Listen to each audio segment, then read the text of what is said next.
This is Title 21 Committee. We'll just start with introductions. Mr. Evans, you want to start? Bill Evans. Jennifer Johnson. Ernie Hall. Amy Domboski? Pete Peterson.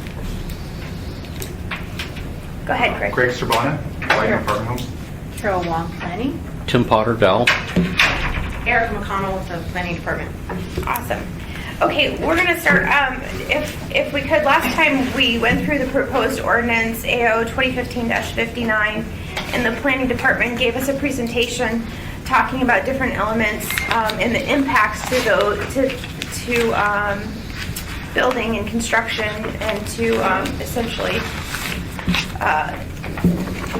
I'm losing my words, but essentially the impacts to this potential ordinance or potential impacts. And today we wanted to bring some of the members of the Live, Work, Play initiative and to discuss their perception of the ordinance and just have a candid dialogue. So this isn't meant to pit one side against the other, but be a collaborative process. So Mr. Potter, you were here last time. Do you want to just start us off? Well, actually, it would be interesting if Tyler would get here, or maybe Eric can give kind of a summary of what Planning and Zoning Commission did, if we're really going to talk about. Sure. Yeah, both that would sidelines. actually be perfect because they just met on Monday. So They did. Yeah, Erica, do you want to give us a summary because I haven't seen what has come out of P&Z yet.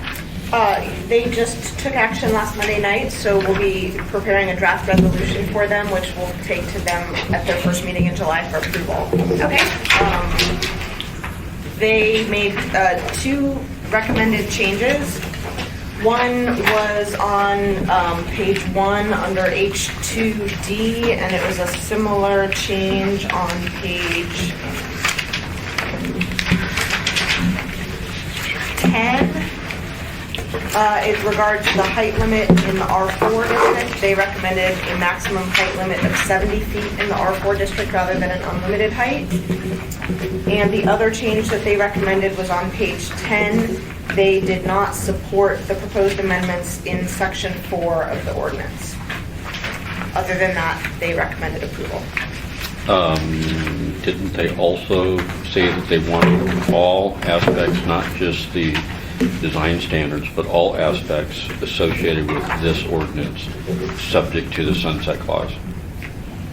Wasn't that part of the final action? They discussed that. I didn't think that they made that as part of their recommendation, but I could be wrong. I was pretty sure it was. Okay. So. Okay. But And I then could they be wrong. recommended setting the whole thing on January 1st, 2017. So the whole ordinance. Yep.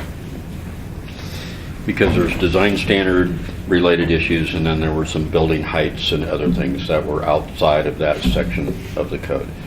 And I think their concern is that they believe that over the next 18 months that they want to work very hard to try and go through the issues, get things straightened out, and everything that's included in here ought to be subject to the discussion. So that was my recollection of what happened at the meeting.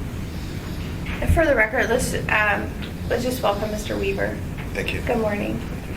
Okay, with that said, are there any questions from anybody here about what happened at Planning and Zoning?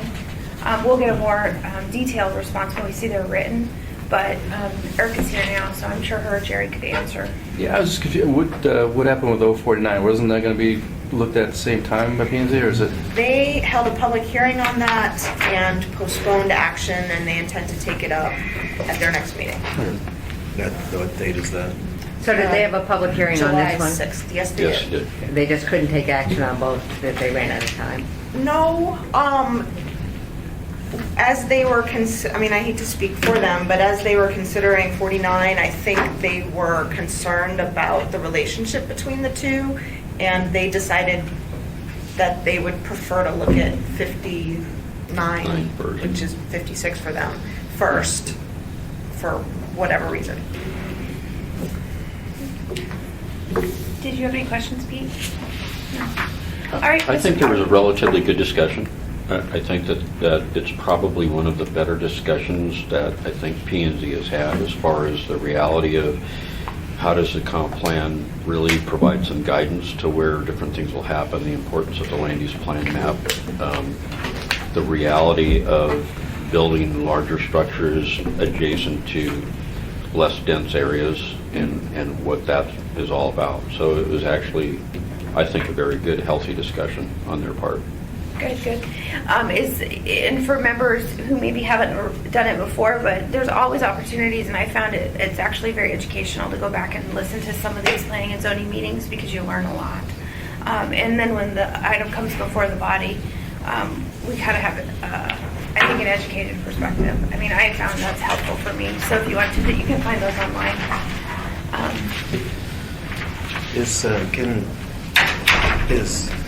Is Dick going to be here today, do you know? Dick is not. He is out of state. So. Okay, I'm just kind of curious on the timeline. If P&Z postponed, action on the other ordinance till July 6th, that will you reschedule the 23rd meeting to a subsequent date to look at them all together? Because just to give you kind of a little bit of background, I've been working with Tammy and Robin Moore, Real Estate Services, HLB, and building official, trying to get a big arm around these housing costs to get a comprehensive analysis of what is really driving the lack of construction for multifamily housing here in our community. And it's complex, and it involves all sectors. It involves the private sector, the public sector, it involves the code. It involves infrastructure, lack of infrastructure. We're looking at the sales. We're looking at, the sales for the past decade, the CPI adjustments, the sales prices adjustments, and trying to get a better picture of what's driving this. And we know that there are some provisions that could help spur multifamily development, and we're looking at all those. But one of the big ones is the tax abatement that I talked about earlier across the board. So let me just jump in, and I'll have Mr. Hall weigh in because I know I'm sure he'll have comments on that. But one of the things I have, as one of the co-sponsors, I have no intention of delaying this one. I think at some point we have to have a step one, but I completely agree with you, Jerry, that I think there needs to be a comprehensive look. And just to I've discussed this with at least one member of the body, but I am looking at tax abatements. There are some abatements and different things that I'm looking at that will take changes to state law. And I have actually already met with the governor's office and multiple members of the legislature. So we are looking at this in a holistic fashion, and we recognize the abatements are going to are one piece of the puzzle. Some changes to Title 21 will be the other piece of the puzzle, but we do need to take a holistic view, and I just look at this as step one. Mr. Hall, do you want to follow up on that? Well, actually, what I'd kind of like to do, I know Tyler sits on P&Z, and he missed that kind of a recap of exactly what happened and the fact that one action was continued to the next meeting. Could you fill us in on that, Tyler? And if you could just, we have had two new people join us, if you could just introduce yourself for the record. Yes, sorry, I'm Tyler Robinson. We're from Gillette Housing, sit on the planning zone. Okay.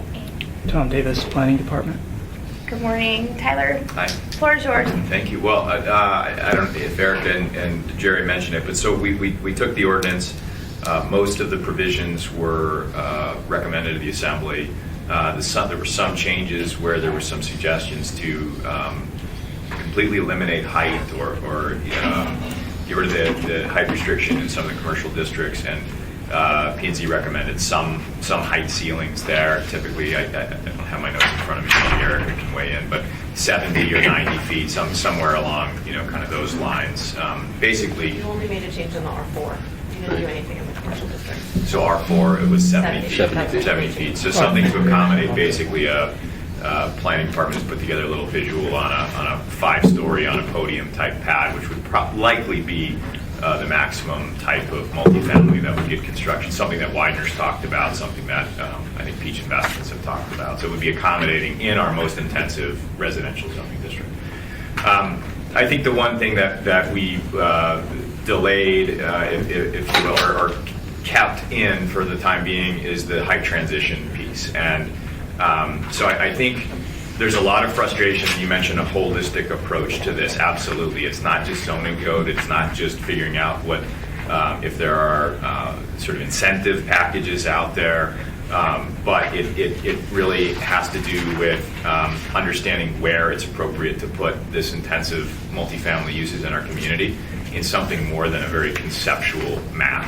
And so what happens is, because we don't really say, hey, this is going to be the receiving area of that intensive development, it becomes a development by development fight and argument between the development community and the community, if you will, or the immediate neighbors, I would say, with staff kind of somewhere in between, right? And so it's not a very good process the way it turns out. I think until we understand where those areas really are appropriate, and we can just say, hey, we got a proposal in this area. Big developers are used to being invited to come participate in specific, hey, we've got this parcel, come in here and develop this parcel. Not come in here, try to make the pitch, and then be forced to sort of deal with a bunch of reaction to somehow mitigate that, that development. And none of us are saying, hey, we want bad development, we want stuff that leads to bad impacts on neighborhoods, but we've got to figure out a better way to be clear on where we want to steer that development. And so, that said, until we have that, we're also leery of just saying blow the roof off everything, right?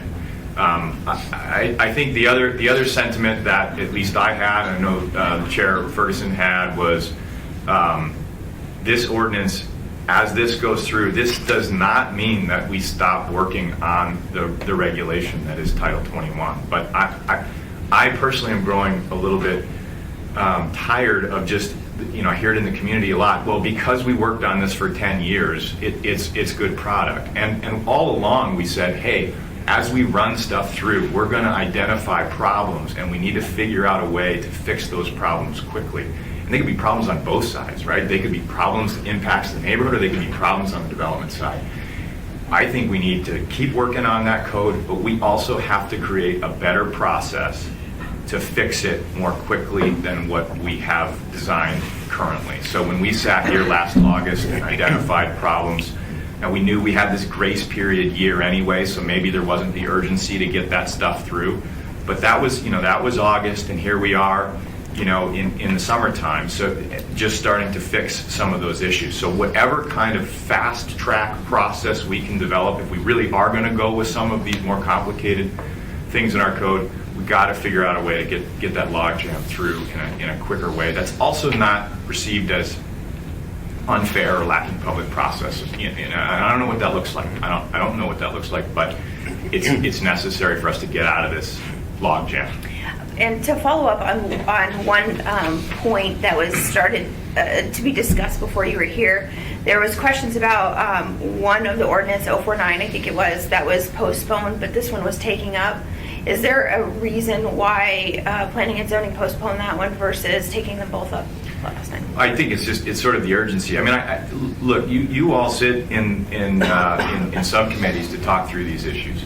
Planning Commission has had, I think, one work session on the other ordinance, on a whole bunch of issues, of which you've probably had a meeting on each and every one of those issues, right? So it's complicated stuff, and frankly, it's complicated for me, and I'm probably as familiar as anyone on that group, and others are less familiar with it. And so I think the notion was, is there urgency to try to wrap our heads around this and get this through, or do we want to see if the policy directive, if you will, is that we try to take the lid off of some of what may be an impediment to multifamily, not the only impediment. See what happens. See if there's really a concern that there's going to be some bad stuff happen, and then in the meantime dig into what I think the notion that I heard at the work session when Greg was talking was, the complexity has to be reduced so that both the public and the development community can get stuff easy. We're here because of years of compromise. It's not because any one person decided to make the world challenging, right? But I think we got to figure out, hey, can we get rid of some sections and just make it flow a little bit better? So I think we wanted to see if the commission was willing to support this other ordinance before we moved the other one, but we have it, I think, on our next agenda, right, Erica? So it's not like we've put it out per table it month. indefinitely or Okay, anything. Jennifer. So, couple things. One is, that did you also vote the sunset date on this ordinance? We accepted the last clause in the ordinance, which has to do with bringing it. It's structured a little oddly. It doesn't sunset it, but it says it will come back in July 1, 2017. But I think it takes affirmative action to do so. But sort of, it's almost the reverse of a sunset, if you It will. shall be effective right? beginning January 1st, 2017, pending an evaluation of the value of the consistency of this section with the comprehensive plan and the assembly's acceptance of, so it's kind of a reverse. It's a reverse sunset. Yeah. Did you make that apply to Sunrise. the entire ordinance, or did you just leave that as applying to the residential design standards? I thought it was the residential design standards. That was my, That was your Now, we'll have to listen to that end part of the tape. Yeah. I was under the impression, my recollection was that the discussion was having everything that was in here Well, on the same day. At least from my perspective, the intent was not to simply keep the old code, but it was to move the portions of the new code that we're going to start working through. But the design standards were ones that at least some of us on the multifamily side thought, well, do we really need these until we figure out what's necessary? That was my understanding. Because otherwise what you'd be doing is effectively saying the old code continues until January 1 of Right. 2017, and we keep doing the same thing we've been Right. doing right now. That wasn't the intent. Yeah. Madam Chairman. Oh, yes, go ahead, Jerry. The ordinance that was put in advance by the Planning Commission really has to do with the fixes that we worked through with this group, that I asked the Planning Commission not to delay it. They did delay it, but I preferred that they had kept them together.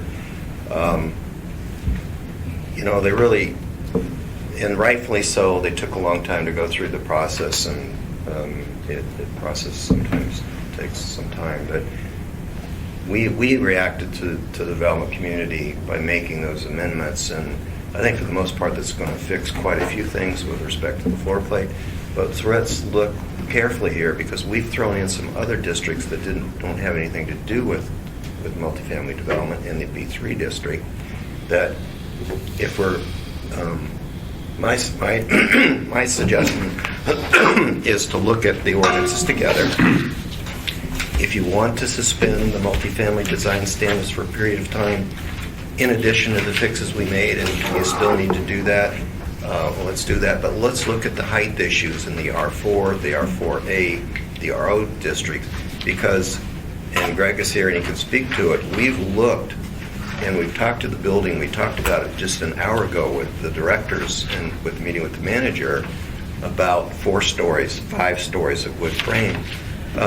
This project here didn't require height variance, and this is Country Lane Estates. So why are we jumping to this significant increase in height district without fully discussing it? And I think we should either fully discuss it here, or we'd like a work session to discuss it, in entirety with the assembly. But I think we can work it out here.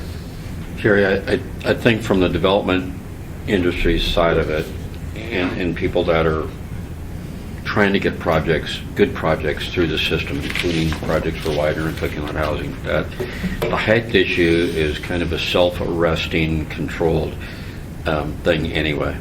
People are going to make a decision of how high based on the economics of their specific project. And those economics are going to change over time. This town, just like Bellevue, Washington, where I grew up, is going to go to taller buildings at some point. And yeah, in the meantime, they might be 4 or 5 wood on top of steel or concrete podiums. Which are all allowed by the code. But we're still, this code's going to be around for a while. But what I'm saying, Tim, is they're all allowed by the code now for the height limitations that we have in the district. But, and I think the I don't difference believe that here that's true. is back to the Title 21 process and what we went through. There was a decision made to, instead of being prescriptive or to set a policy, a firm policy, we were going to use Menu. a menu. And that's, so Jerry is right. Country Lane fits within code. Was it complicated? Or is it complicated? Yes. And sometimes, and I always argued against this whole menu versus prescriptive, because menus, we're going to have a whole city looking the same.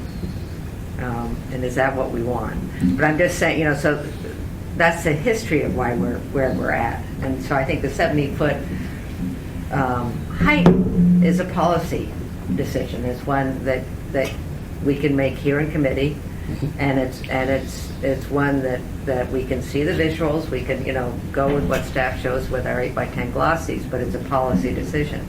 I think and why I'd ask personally for response from staff as far as the design is that could be a policy, but that's got a number of different ramifications, and I think the committee would want to know what the problems are. Is the problem code? Is the problem the process? And I think, and I'm not even going to go with your tax abatement. I mean, I am working on a tax abatement thing, but that's not the problem. We have a problem either with code or with being Anchorage and with our permitting system. So I don't want to, I don't think anybody would want to fix code thinking we're fixing it all. Can I just and add so on that's to why that? we need that comparison from what staff brought us last time, going through it. And I asked you guys to look at it to see, were their arguments legitimate, and are they really problems in code that you're finding that need to be fixed? And that's, I think that. Yeah, Jerry, and then I want to circle back around. Process can always be fixed and improved. And, we looked at the permitting process. We've looked at the single-family permitting process for a long time. 95% of the permits get out in 4 days, and the other 2% within 10 days. So we have the fastest permitting process for buildings in the nation. We've checked other jurisdictions. Multifamily, I looked at your project, Tyler. I looked at your project in Creekside. Took 2.5 months to get through the permitting process. That's from the building official yesterday for a commercial project that has retail on the first floor and multifamily on top of it, and housing for elderly housing and the rest of the project. Now, if I'm incorrect on those timeframes, let me know, because that's what we need to do. Did we have a problem in processing these commercial permits through the building permit process? Let's look at that and fix it there. But from my observation of looking through the permitting process, it's not, an issue there. Right. The other part of that is, of course, once we get things up in a digital form, and there's two things going to happen for those of you guys in the future. Once it becomes digital, it also becomes transparent. So you can then go to the site and see what the problem is. So it isn't somebody going to a desk and bringing all the as-bills to them and then finding that they have a problem going and have to redo all of it again. It's something, hopefully, a lot of this stuff that we struggle with will become more apparent. So one of the things, I think I got you at the tail end there. You'll notice I really want this. I've seen this dynamic setting up of the planning department versus development arena, and I don't want that. And so what you'll see in these type of meetings, I want it to be more collaborative, and I want it to be a free-flowing discussion, which may make it more difficult. I might get in trouble because it's hard to understand when you're listening online who's talking, I think. But at the same time, I'm going to try to keep it organized, but I want this type of back and forth because I think rather than being so rigid, I think we're going to come up with a better product. And I want everyone to feel free to give, their perspective. Now, with that said, the last meeting, I just want to go back to City View and talk a little bit about Widener's project. Last time, Greg, you weren't here, but there was a lot of discussion about why your last project didn't go, and they kept talking about because there was another 2% profit you couldn't get. Could you please, that wasn't my understanding from your presentation, I heard a while back, but could you please just recap for us quickly? Were there challenges in code, challenges in process, or was it really the profit margin, or was it a combination of all three that were prohibitive? Yeah, I was made aware of some of the comments that were discussed in regards to our project, and I would have to say I took umbrage, great umbrage, frankly, with the idea that somebody would speak about our financial perspective and our economic outlook on that project, because we've never released those numbers. We've never discussed that. We've talked in generalities, and frankly, what I've said publicly is that we're at a design stage that's 30-35%. We've looked at general numbers based on what we think, like most developers will look at. We can't get down to the numbers until we're farther along in the process. So for anybody to talk about a 2% or 3% or 5% is factually inaccurate. We haven't even got there. So let's get that out of the way. But the truth of the matter is economics are a big part of this, and I know it sounds that I'm hedging there, but when we use numbers in order to estimate what we're going to have to spend, and we're using those numbers off of 7- and 8-year-old product that we've built over at Park Plaza 2, those numbers are high enough. 7, 8 years ago, and I think we estimated at the low end, $225 to $230 a door. And that's at 100 units. The economies get worse as you get down to what's now proposed as a 36-unit building. And so our estimates is that it's going to be tough. Challenges are many at that particular project. Obviously, the site size isn't very large. The idea that we thought this was in a city center intensive area where we wanted some degree of medium density. This is not high density in our opinion, but and neither does it say that in the 2020 comp plan as far as our reading goes, was that we would be met with less resistance than we've had.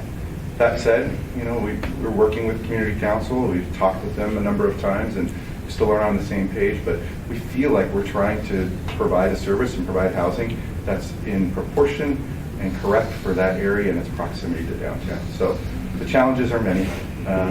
We were never going to go down below the ground in order to build parking. That would have added a tremendous cost to that project. It's not sustainable. 36 units, 30 some odd units.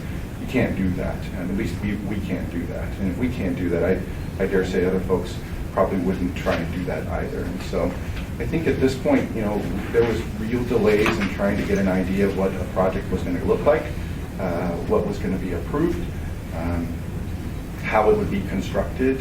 Some of the ideas and collaboration that we had with Jerry and his team, with our team, has taken some. We've come to a good understanding as to where we're at, but it's taken time. And so we put it off merely because we wouldn't have been able to do anything this year anyway on it. So instead of rushing the process and trying to get a shovel in the ground in 2015, we decided, well, let's wait. Frankly, our rezone hasn't even been approved yet. And so it makes no sense to commit more money. We spent over $100,000 so far in trying to get to where we're at right now in terms of design and other folks. And so we're not willing to commit more money into that until there's some certainty that the rezone is going to go through and that some of the changes in Title 21 will actually happen. Let me give you another example, if I could. I don't think this was brought up, or at least I don't know if it was brought up, but we sat in this room in January of this year, and we talked about, one of the things we talked about was storage. And my understanding coming away from that meeting, and I think everybody's understanding, was that we were going to remove that from the code. That was the direction that I felt that the chair had brought up and the rest of the assembly members.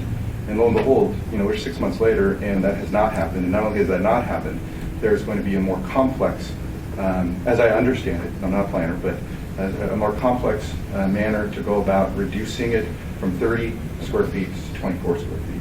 In other words, we're adding more complexity to get a very minuscule change. That doesn't give me as... That is not in our ordinance. Erica, so I'd just like to comment on that. Sure. The ordinance, the 49 ordinance, does show the storage provision eliminated as requested by the Assembly Committee. Staff, in their staff report, offered our perspective, which is that we didn't support that, and we proposed some changes that perhaps make it more complicated, but we tried to make it more flexible. My guess is that nobody will accept these changes, but we felt that it was our professional duty to put forward our professional opinion. just to get it on the Yeah. record. So But that- the that ordinance ordinance is- as yeah. proposed eliminates the storage Yeah. section. Fair enough. But- And and that's the ordinance that was delayed a little bit at Right. P&Z, but, you know, But yeah. we're 6 months later. Yeah. Oh, We're I 6 months feel it. later, and so if we were trying to do something this year, and we wanted to revise our design, which we didn't, but we wanted to revise our design to accept the conversation that happened at the subcommittee, then we would have been that much farther behind and would have spent more money to have to go back and re-engineer and redraw the thing. So I'm discussing the frustration that happens when delays, and so I wholly support your idea that we should make changes as they are, as they're appropriate and as documented, so we can allow ourselves to draw a design and put a shovel in the dirt as quickly as possible. And- We are going to build the project. It's just, we're not going to build it until next year. And could I just interject here, because you brought up one of the main things that Tyler brought up as far as what P&Z is saying, and it's true. You were, one of your biggest casualties is it's been decided that that should be a medium to high density spot. Correct. And then you're having to do your own zoning change. And that's what planning and zoning was saying, is that we really kind of put the developers out on a really shaky ground when it really is municipalities' responsibility to set. And that's nothing, I mean, I shared that with Jerry. I said, Yeah. Jerry, I'm sorry he's gone out of the room, but I said, it feels like we're the ones that have to go in front of the community council. And we'll do that. That's our responsibility. We're here. I'm not speaking for any other developer, but we're going to be here for a long time. So we have every responsibility, every right to go in front of the community councils and tell them what we're doing. We want to be a good neighbor. But at the very least, felt like we should have had a partner in that. If this is what the city wants, this is what the planning firm wants, and they do. They do. That's what they've told us. That's what I believe. That corridor needs to be more, I mean, that shouldn't be left up to me or to Cook Inlet Housing or to Pfeffer, whomever, to try and make that case to the general public. We're trying to provide housing commensurate with what the desires of the community are, or not the community, what the planning zoning department is and what the city has said that they wanted, but we need a partner in trying to convey that message out to the community council. And to his credit, Jerry did come at the request of Patrick to the last Southwestern Community Council meeting. I wasn't able to make it there. We were on a plane back home, but you know, it becomes challenging. Hey, Erica? I really understand what Greg is saying, but I just kind of wanted to offer the perspective that I hear from my staff, some of whom have been here for decades, and they are very concerned about the public perception that the staff is working for the developers. And so when we were asked to accompany Widener to the community council meeting, we said, we will go if we are invited by the chair. If the chair wants us to come and present the city's perspective on the rezone, we would be happy to, but we need an invitation from the community council. We're not going to go because the developer has asked us to go with them, because that gives a perception to the public who we work for that, you know, that we're not taking a kind of public position, here's what we think is best for the public, but that somehow the staff is then aligned with the developer. And so I'm not really sure how to So what happened is bridge Patrick that. asked me to attend the community council meeting to present the department's position on the rezoning. We did go. Staff, in conjunction with their consultant, did some visuals to show that there was basically less than 10 feet difference in height, and that the shadowing was not going to be any more than existing code. So when we presented our review of it, we supported the project. We told them we supported the project, and that there was negligible impact other than with respect to additional traffic, which those two streets adjacent to it, C Street and 15th, were classified as collectors and grader, could more than handle the traffic. That's not what they wanted here, but I think they appreciated hearing the conversation. And I have heard what you said, Greg, about, you know, making things more development ready. And we're looking at that. I want to let you know that when the land use plan map rolls out, it's going to clearly identify all the R4A districts. And as soon as the commission, the assembly adopt the land use plan map, we're going to follow through And our first action after that is with area-wide rezonings for all of those properties we've identified that potentially are what we would like to see as high density, R4A, or highest density, to get them in place so the developer and the property owner don't have to do that. So I've heard that loud and clear. I'd be curious if it's in my tenure. Ernie? Well, the map will be out in 2 months. The map will be out for the commission, the assembly shortly thereafter. So you will see that process. Jerry basically just answered my question about a timeline and what do we need to do to help you be able to do that?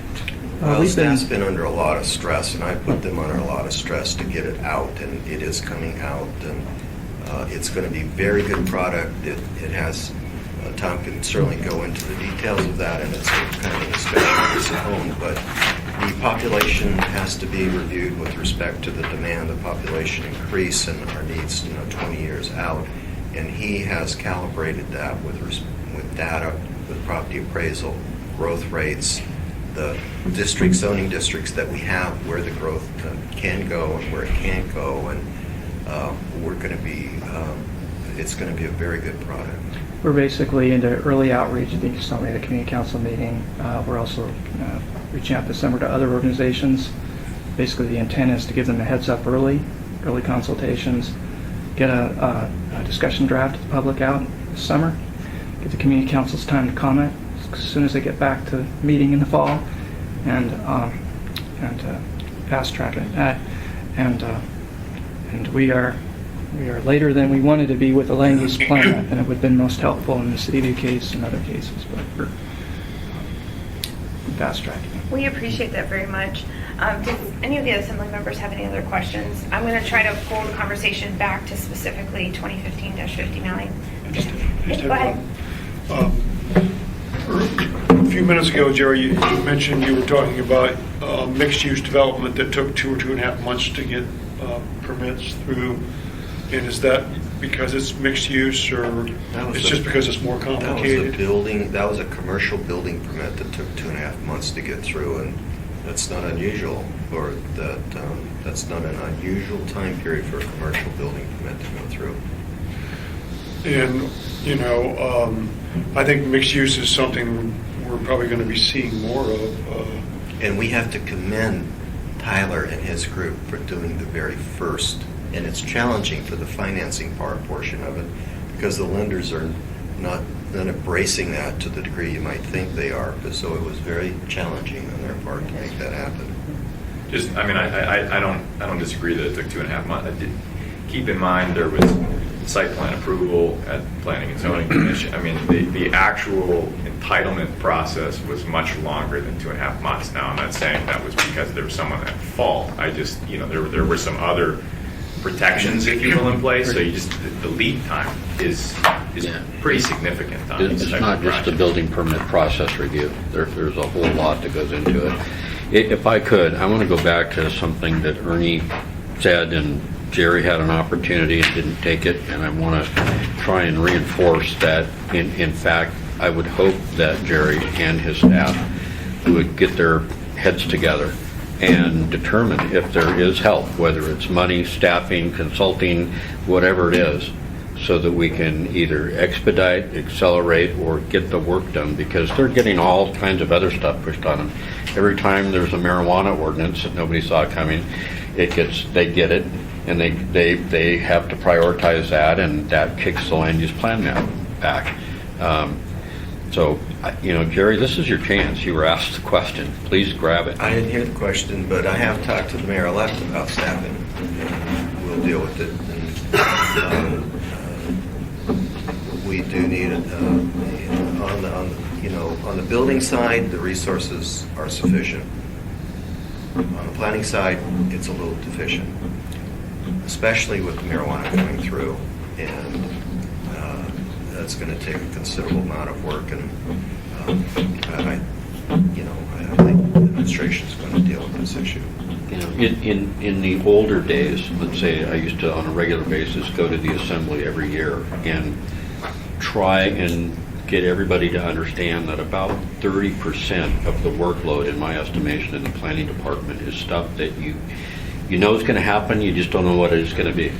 It's going to be stuff that comes out of the community, it's going to be stuff that comes from the assembly, it's going to be stuff that comes from the administration. And it's hard and difficult to account for that, because all you can say is that based on history, this is kind of what we do, but we don't know what it's going to be. But it does. There's immediate requests that everybody makes that they have to jump on. So we're talking about a land use plan map that's really 13 and a half years out in the process of Title 21 and all that, and that really should be our real guidance document that helps us implement stuff. And it's causing issues. Taking 8 to 10 months to get the changes to the Planning and Zoning Commission, that I agree that the staffs work well with the developers when we've brought up issues and brought up problems that need to be addressed. They've attempted to do it, but it's 8 and 10 months, and that's clearly From a one general construction observation, season. Let me just kind of lay it out for all of you. When the code was first started revision 13 years ago, I was sitting in Erica's slot, and we had long-range planning was looking at the code revision and in charge of the code revision. And I'm a pretty practical person in dealing in the zoning side and current planning. You have to really deal with the immediate and the practicalness of it. There were a lot of good ideas that were put into it. I didn't generally agree with some of those ideas, but as they went through process, they went through the Planning Commission, the Assembly, multiple hundreds of hearings and discussions, and then when the mayor came on board, he wanted to look at it again, so I sat in front of the mayor and Mr. Coffey as his consultant on it to go through it all again. So I'm really familiar with the code. And I can tell you that my personal opinion, the majority of the code is good, the new code. These multifamily issue, this really is the last dangling piece of significant fruit that we need to deal with. That's my observation. Jennifer? I just wanted, Greg was saying how long things take, and I just wanted to sort of cite this process right now that's going on. So we, 6 months ago, sat down and we had a list of things. Actually, in August, Erica had the workshop, and you and I took part in that. And then 6 months ago, we made a commitment as far as committee. We went forward. Some of the things staff believed and some didn't. And that was result, and I called it the lowest hanging fruit. It wasn't, real big things, it was just lowest hanging fruit. And that's the ordinance that now planning and zoning's looking at and saying, gosh, we need to put a lot, we don't have the background that everybody else had going through almost a year process. And we want to delay it a little bit longer because we want to understand what it is. That's sausage. And it gets more complicated, and when you get more people involved in it, it gets, if it could be an autocratic community and just make practical decisions, it wouldn't be easy. But I'm just, so I just wanted to say, all of these processes, 4 steps forward, 10 back, but it's And again, this is the first time over the course of the last, I'd say, year and a half, 2 years, that WIDER's really engaged to the degree that we've been more public in regards to what our plans and our desires are here. So we understand seeing the sausage. Yeah. As a private developer, you have to be nimble and you have to move quickly. And as I Right. said in my testimony before you, that in the years that we've been started this process, talking about Country Lane, it's about 2.5 years ago here in this building when Dean came up with the rest of our group. In that time, we've invested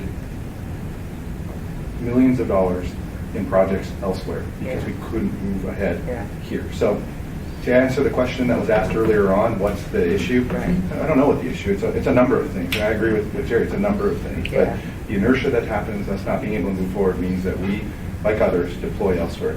I was at a transition team meeting last night, and I just shared this with you. We were talking about how long it's taking. There's a principal of an engineering firm there that he was sharing some anecdotal stories, and he said, it is the worst. He said Anchorage is the worst experience in terms of time that it takes for them to get projects through the process. And they're here. Their office is here. They said all other places that they work at throughout the United States is much quicker. In terms of days, in some cases. He cited Phoenix and Tucson in certain areas. So I offer that up to you as an observation that, just as Tyler said, the permit process itself is not the only issue that's a stopper And if that takes 2 or 3 or 5 or 7 or 10 months, then that's your whole season, and then you push that project off, and then you employ capital somewhere else. I appreciate that. I'm going to pull this back now to the ordinance in front of us, just because the last meeting, Tim, you were here, the department had the opportunity to give their presentation. Some of the, it seemed the last meeting, Greg, you weren't here, but the last meeting focused heavily on shadowing and the height. That seemed like it was the area of most concern, and hearing Tyler's comments today, it seems like that's where P&Z honed in as well. So today, this ordinance essentially came out of a committee of the whole, or a meeting of the whole, in which the Live, Work, Play group presented to the assembly. So I want to just give members of that group or the development community the opportunity to reflect on this ordinance. If there's things in there that are deficient, if there are things in there that are maybe too robust, we'd like to hear it. So this is your opportunity, whoever wants to take the lead, to talk. And the third thing was the FAR area. Right. Well, we had the DCM, the FAR, and and it didn't seem, to my recollection, that the department didn't really talk too much about the design standards, but it was mostly the FAR and the shadowing. Is that right? Is that my memory? So whoever wants to lead it off, please. Design standards. Yeah. Well, I can just simply say that there are several projects, 2 of which may or may not go forward anytime in the near future, unless either the changes that are before you right now in this ordinance 059, or in a short period of time, most of the items that are included in the staff's proposed ordinance get done. That's 049. Yes. And those changes have economic impacts on Grass Creek North, and they clearly have permitting issues, because even if the rezone gets done for City View 2, without one of these going forward, City View 2 can't move forward as currently proposed, because it requires code modifications to be able to go forward. I think, working with the staff and the Planning and Zoning Commission, that the FAR issue has been resolved in both forms, whether it's in the staff's proposed changes or in the 059. That, in fact, FAR is a controlling factor, but we probably started too low and didn't adequately have bonus points and menu opportunities to get the FAR up as high. This ordinance, as I indicated to Planning and Zoning, representing Ernie Monday night, was a recognition that the R4, the R4A, the RO, which is residential office, and B3 are the potential high-density residential development zoning districts. B3 was included because B3 actually has, if you develop residential in B3, it has to be, it's the only zoning district that has a minimum density. You cannot develop it at less than 12 units per Not acre. in the new code. But that's been the way that B3 has been looked at. That's an old code provision, and Right. that was removed in the new code. And B3, in where it's around town, when we start talking about FARs and building heights and other things, if we had a land use plan map that said where different heights might be or the densities were going to be, I think that it's very realistic that you'd see multifamily residential built within neighborhood or community centers within the fairly near future. Some people might scoff at that because the land, they believe, is too expensive, but because of the opportunities of infrastructure being at those locations, I think it's a real possibility, whether it be at Jewel Lake and Diamond or over in the next to Fred Meyer in the Muldoon Town Center area. So that's why B3 was put in there. Building heights, in the Live, Work, Play group's view, is a self-monitoring, market-driven deal as far as the building heights. Right now, the trend is to go wood on top of podiums, and that's kind of the extreme because that's an economic factor. I mean, if someone had the money and didn't need to be as financially efficient as maybe a Widener does and wanted to go steel or concrete, Everybody laughed at the Adventure Building when Joe Kanes did that almost 30 years ago. It was a 5-story concrete building off of Arctic. We'll see that change. So in the next 18 months, in this time period that we're looking at, you're not going to see a bunch of 20-story multifamily structures going up. It won't happen. So you can take the view that, well, even if it did happen, is it okay? It likely won't happen. But in the next 18 months, let's address it. And God help us if we don't have the land use plan map done within that 18-month period. Early on in the whole Title 21 redo process, it's when you create a map that shows people what you're going to do with their land, up it or down it, that's when the public's going to come out. So don't think that this is going to be an easy process when the map comes out. It's not going to be a 1 month go to P&Z and then the next meeting is at the assembly and it's done. And I think it probably shouldn't be. I think it should be a robust public process. It will be. It will be no matter what happens. Sure. So going back to the potential where P&Z basically has put a cap on the height restrictions. Comments, thoughts on that? I think for the interim 18-month period of time in where we're going to try and ferret out some real answers and quality answers, I don't have a problem with anything that P&Z did. And I do agree that the shadowing issue and the transition space next to existing neighborhoods is where, the land use plan map is going to have to be in play before that can really be affirmed. So I understand P&Z's reluctance to pass that part of it. Will there be a lot of things that would happen over the next 18 months? I don't believe so, but I certainly respect their concern because that is a concern. Okay. In just a second, I'm going to go to Erica because my mommy vision got her. But I want to see if there's any assembly members that have questions. Okay. I'll have comments later. Okay. Go ahead, Erica. Well, just thinking about the B3, I haven't been made aware of any multifamily projects that have been proposed in the B3 and that this code has prevented from going forward. And in fact, I can only think of 2 multifamily projects in the B3 in the last 5, 6, 7, 10 years, and they were both subsidized. One being your project up on Commercial Mountain View Drive, and the other one being the Habitat for Humanity project on Spenard. I think those are 2 of the very few that have been constructed in the B3. That We've got about 5. So if the concern is to allow and encourage multifamily in the B3, perhaps we could make these height allowances restricted to residential or mixed-use development in the B3 and not universally applicable, because I think we're going to see 95% of the development in the B3 be non-residential. So if the intent is to encourage residential, let's make this kind of loosening up applicable to residential only. That would be a suggestion.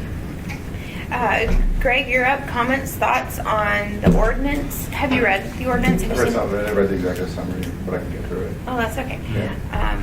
Yep, and then after Greg, then Tom. No, interesting, there was a limitation put on our height for city reach, which, was fine. We weren't going to build beyond that anyway. That didn't really affect us. I think it was 45 feet is what that was, 45 feet. But it did spur up. Interestingly enough, there was an intellectual conversation in our office that said, well, why would they, if this is an area, and we go back to the plan map, this is an area where we want to see density, why would you cap that? The market, as Tim said, or the cost for building will self-limit that. In this particular case, it's how to park this building, right? The parking is really going to limit what we could build there. But intellectually, why would you cap that off? And so I guess I throw that back to this committee. Why are you, if you're going to talk about R4, R4A, limit that height if nobody's really doing it? And truthfully, if you were going to do it, and we had these intellectual conversations in our office about Country Lane, I think Jerry had said something to the fact that our project would have conformed, right? Well, if you were going to go beyond that height limit, you'd go way beyond that height limit in order to make the economics work, right? You wouldn't go just one story over that. If you're going to make it work, you're going to build higher. But I guarantee Erica will have comments on that one. Yeah. So we understood what you desired to build, which fit within a 45-foot height limit, and we were becoming increasingly aware of the community, of the blowback from the community, and so we thought that this would help make the proposal more palatable to the community, because they would, wouldn't be able to say, well, what if they don't build what they say they're going to build? What if they build a 200-story building? And so it was our attempt to help make it go through better. So I that was why we understand proposed that. it. Clearly, that was the intent. That was expressed to us. We didn't fight that because we said we have no desire to do that. It was just more of an, hey, if this is the place where you want to have that sort of building, then, why would you? But also your architect has said in the past that 70 foot is kind of the optimum. That when they price out buildings, 70 foot tends to be that height that a lot of things work. It's the same way in office buildings. You go to a 5-story or about 70 or 75 feet, and then there's a change in the fire code and seismic. So as Greg indicates, you're not going to go to 5 and then absorb all the fire code requirements and seismic upgrades to go to 6 stories. You're probably going to go to 10 or 12 or 16, much like in the Centerpoint project. So, that all gets taken into account. And I'm just going to go back because the APA had a really good speaker here a few years back, Mitch Silver, and Jerry and Eric, I think, came to some of that. And Mitch was pretty inspiring because he talked about the reality of development, and when you're planning a city for the future and you limit the type of development or the density or the height of buildings in areas where it really may not make that much difference, why would you do that? Number one, it's a disincentive to build a bigger building that would generate more property taxes. And then if you develop everything at 45 feet and you build out the city with all brand new buildings, then all of a sudden you don't have anywhere else to build to meet the density. So this imaginary deal of, we take comp plans and it's just the way it's done. I can't totally explain why, because it doesn't make a lot of sense to me from a long-term standpoint, but we take a 20-year horizon. We take a low, a medium, and a high growth rate of what can be projected. We project that and say, that's how much housing and commercial and industrial we need to accommodate by the end of the comp plan period. And it doesn't address the next 100 or 200 years that we have. So we're always short sheeting our bed for ourselves, and it doesn't make any sense to me. Tom? Yeah, that's a good segue. Our adopted code with our proposed amendments in 49 are designed to do exactly that, and that's to accommodate future growth.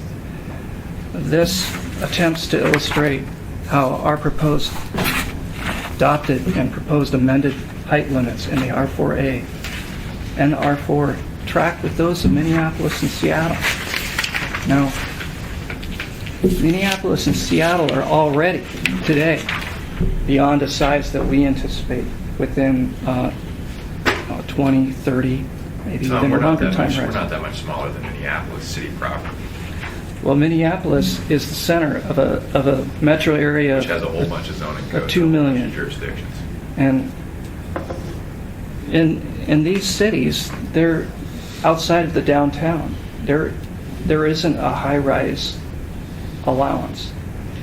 And what we've found is that getting 100 dwelling units per acre, it's pretty dense. It's permitted under the R4 and R4A, and the reason why you would put a limit on something like height has to do with the other side of the story, which is to accommodate the density in the housing while also keeping the property rights of the neighbors, to have some element of daylighting scale.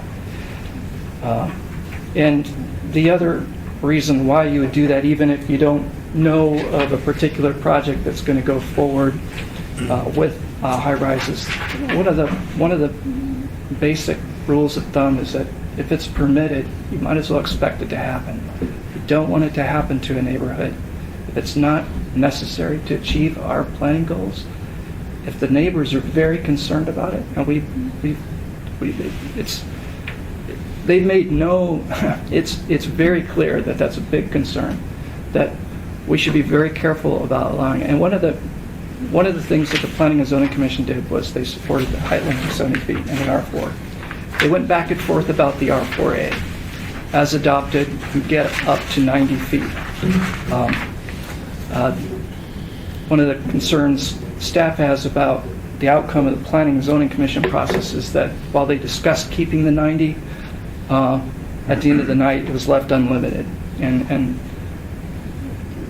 we know that the R4A is a district that most rezones and the most proposed areas of R4A are in areas that would currently be zoned residential. And we have districts as shown here, the Midtown and in the downtown, just as in Seattle and Minneapolis, where high-rises are allowed.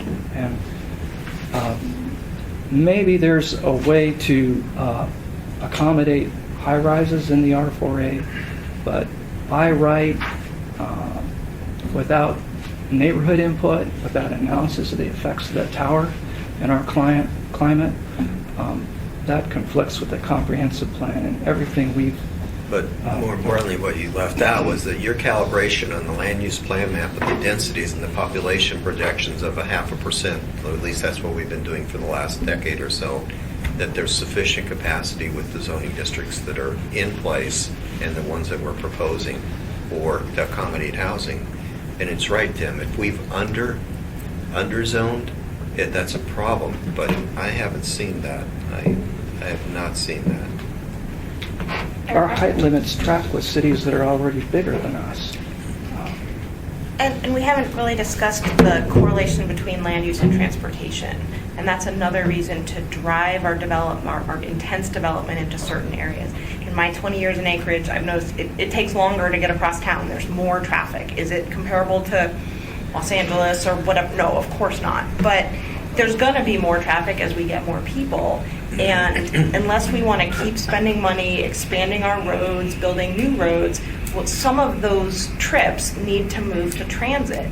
And you can't have effective transit unless you have a certain amount of residential density and employment density. And the kind of national transit organizations have some thresholds that they see, or, you don't really see 15-minute headways until you get to X density and that sort of thing. So to just kind of say, oh, well, if the market can support a 10-story building in South Anchorage, that's what fine. You're saying, though, the major driving portion in that discussion will be this land use plan map that we're all talking about. So that's where those discussions are had.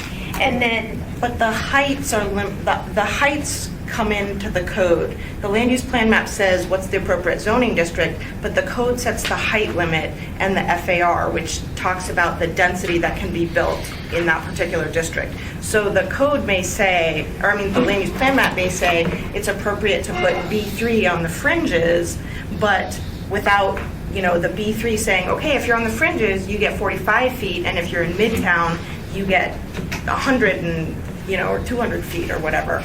That's where the code regulations mesh with the land use plan map. did you have something, Greg?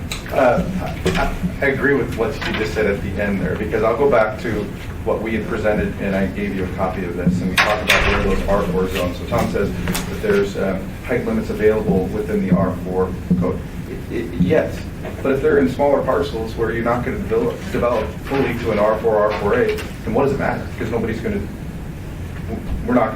develop in those particular areas if there's not enough land assembled in the right place. So it does come back to the fact that, if you're a B3 in the fringes, we're not going to build something that's out of scale, significantly out of scale, if there's not enough population to support that, if there's not enough infrastructure to support that, if there's not enough transit to support that. It makes no sense. Absolutely right that it has to be in the right area in order for it to make sense. Yeah. Hence the land use map to get that. Here it is. Here's the comp plan map. And we have, the transit corridors are all there. it goes to where are you going to do tax abatement and incentive programs? Yeah, you do it on the transit corridors where you want that density to happen. You put the infrastructure money in the capital improvement program and budget in those corridors so you get the kind of development and the density that supports transit and all that. And that's why, you know, I hate to go backwards. I hope we all learn a lesson from this. As much as the zoning is an implementation tool, the land use plan map is an implementation tool. Everything is tied together. And we have done very little to go from this 15 years ago to actually doing anything to make sure that we target the right development at the right location. And that's terribly frustrating because that's a lost opportunity. So I don't want to lose any more opportunities. I want to move forward. That's, do we. I want to drive home to this committee that the land use plan map right now is the most important tool that this community can put together. Have the community discussion about it, get it done, so we can start developing tools to get the damn development, the right development in the right location, and move the city Tim, forward. to make Well, you That's it. happy, that was my directive this Yep. week. To me, that message has been received loud and clear. And so, And it's been out there for a number of years. Yeah. It's not that it hasn't been. So do you have enough people to do it? sure. It's hard, and it's challenging, but Tom, I know we kind of skirted from you, but do you want to just follow back around? And then I do want to bring it right back to this ordinance where we started. My goal is not to stay here till 12. My goal is to be out by 11:30. So we'll just, With respect to height, I would recommend that the ordinance avoid making R4A unlimited height. I would recommend that at the very least there be a height limit, and if the community wants to, if the body wants to provide for a high rise in the R4A, then the neighbors should have a say, and not all sites are small. Biden, in fact, owns I think a block or two size site on 13th and Cordova. And 13th and Cordova would be, if that were to rezone to R4A, unlimited height by right. The neighbors wouldn't have a say about, a 16-story high-rise. And I think that the R4A has the capacity to provide for densities without high-rise is needed, or then there be some process or way of allowing for it. right? I need to be clear here. I don't understand that with this, we're going to unlimited height. Is that what P and Z did? Other than the R4, there's a, but there's the comp plan. Page 4, lines 33 through 35. Page 4? It's numbered on the top of the page. Under E. I see it. Up to a maximum height of 90 There's some feet. built-in. Well, that everything above 90 has to be residential, but there is no maximum.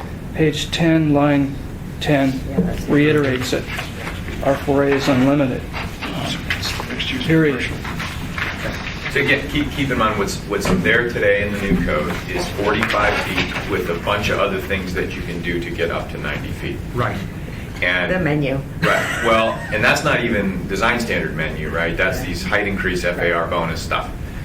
And those things get calibrated and recalibrated when you have a specific project that goes through, which tells me that there's some problems with it, right?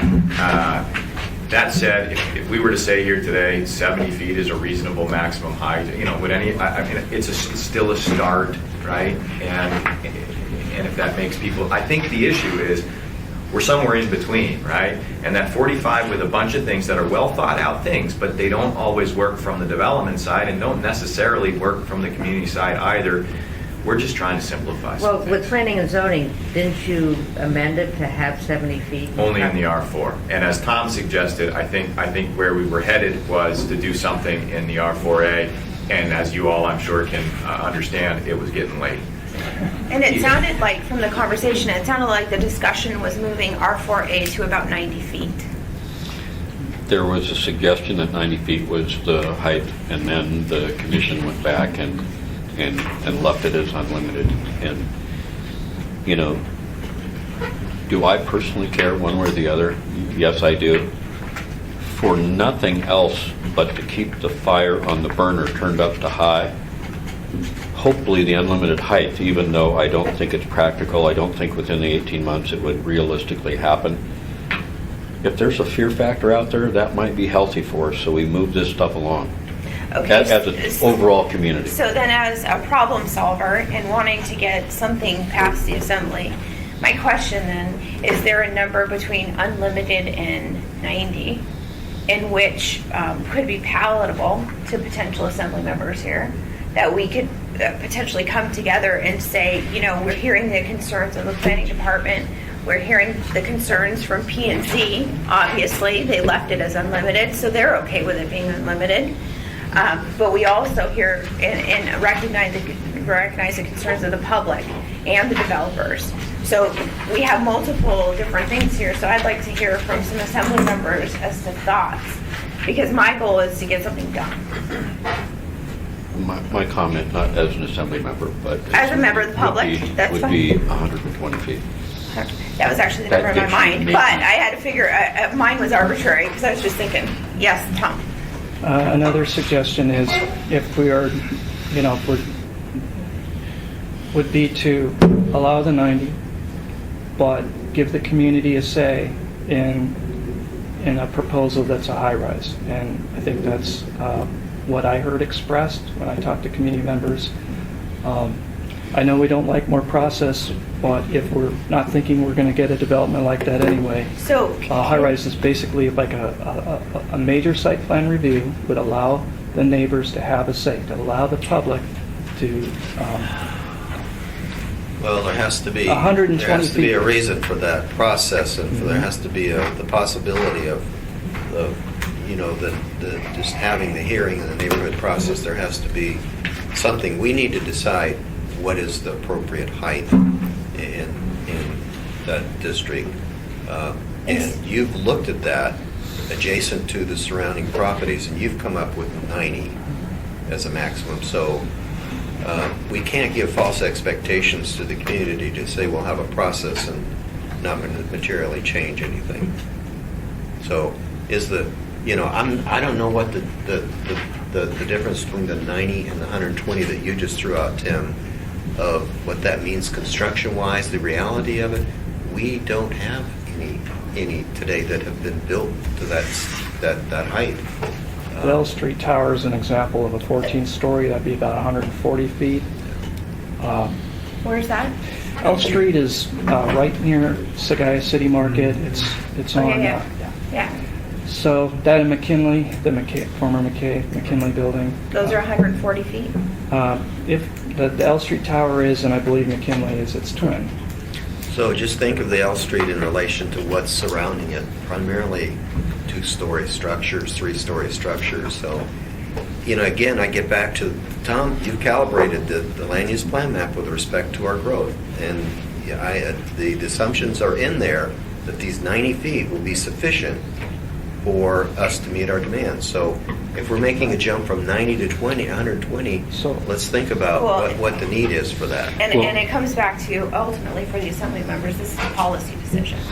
And you know, so, I don't like decisions to be made arbitrary necessarily, and I like to hear an example, because I'm very visual. So when you tell me the McKay building's 140 feet, I understand, okay, that's how many stories, 14? Yes. 14 stories, 100, I get it. To me, I can quantify that. And so that results in the old adage that every story is about 10 feet. That's not the way it is anymore. The stories at the base of the building that are going to have a mixed-use component are probably going to be in the 16-foot minimum.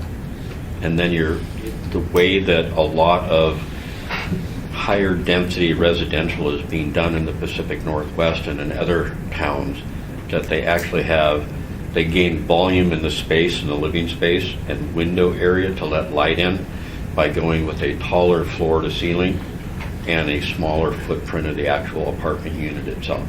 And it makes it feel much better, like a big loft. Sure. Comments from assembly members? But the other thing is, as you're doing your visual, you have to think where R4A is. Yeah. about the community and what you're butting up against. Well, and as I'm thinking about the presentation, you know, of all these tiny little lot lots, and I think of your paper mache that you did, and some of these, I mean, lots are just going to be prohibitive. I mean, just because of the footprint and the parking that's required and all that stuff. So just because you say you could do this on an R4 lot, it may not be practical at all. And from all the little tiny lot parcels that I saw on the maps that were presented, I think a lot of these lots automatically are crossed off. So, you know, that makes sense. But, you know, I guess what I'm hearing, especially from the department, is that need to have some sort of community protection in there and not leave it unlimited. That's what I'm hearing they're saying. But I also hear, you know, the reality coming from P&Z and obviously the frustration from the development community that wants to have it fixed. They're not saying leave it unlimited forever, but what they are saying is they want to make sure that we just don't do this one thing and forget about it. You're supposed to get the final copy of your comments. You're doing that in July? The So- P&Z resolution. Resolution would be July. So that doesn't help for Well, June. this is coming before the Assembly for action June 23rd. Yeah, I think it should. I mean, you know, you have a I little would bit of a just- blip of process there, Yeah. but the reality is it's at least been through. It's passed on. I was just looking to see if you're having a meeting between now and the 23rd, which you're not. I mean, my suggestion is as we take up the other ordinance, we better be having a work session to talk through articulation and all that kind of stuff, because we're not going to sit there and, you know, do that on the dais. or Well, whatever. one of the things that I'm going to request, you know, I have been very resistant to pushing this one off because I think I've called it legislative fatigue with Title 21. There's a lot of people that just, they dealt with it so long, they just are tired of it, honestly, and I see that. I don't know about P&Z, but I know in the Assembly. So I want to get step one done, and then step two will be a little easier. And we need to start having this robust dialogue about, you know, dealing with these things as they come. I understand your frustration with the storage. You know, that has frustrated me as well. But we have to keep moving. There's just so much to do. Step one's always the hardest step. Pete, you had a comment? Yeah, I just think the public is going to be shocked if we leave an unlimited number out there. So, I don't know, maybe we could go to 12 stories. Some of the stories might be more than 10 feet, so we might be slightly above the 120. No, I'd say 120 and put that as your cap. That was my So it intent, might so be- it just means that you'll be less than 12 stories. Tom? If we are trying to solve a problem, if we're trying to avoid or mitigate impacts to development we anticipate, and 90 feet is adequate or more than adequate in Country Lane, if we don't see that as one of the impediments in the code, why not just leave it at 90?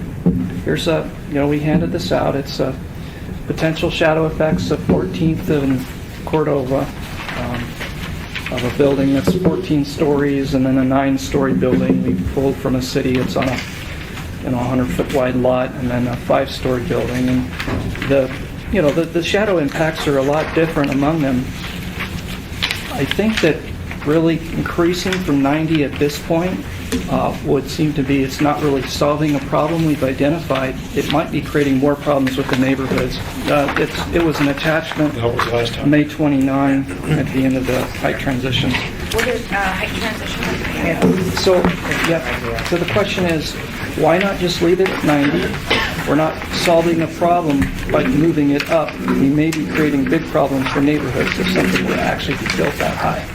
Tyler? I was just going to say, I think the reality is R40 doesn't exist. I mean, it's a new zoning district, so it's not like you're increasing height elsewhere. And I think the challenge will be, if it is unlimited, there will be great resistance to actually rezoning any locations R4A. I mean, that's the reality. So if we actually want to see these areas pop up in Midtown and downtown, or around there, that's where the intent is not to pop up in East Anchorage or other places, then there ought to be something. And I would, you know, sort of reverse course from what our group did, but it'll just be a zoning district in the books that never gets implemented.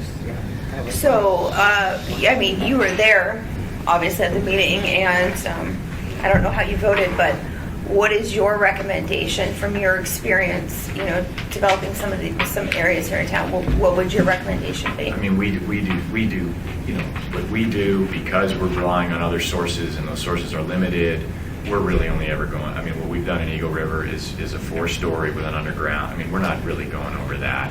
My participation is not because of what Cook Inlet does, but because of wanting to see an urbanization of Anchorage in certain areas. If I'm hearing from Tom that 90's, appropriate, and we seem that would be palatable, I think that's fine.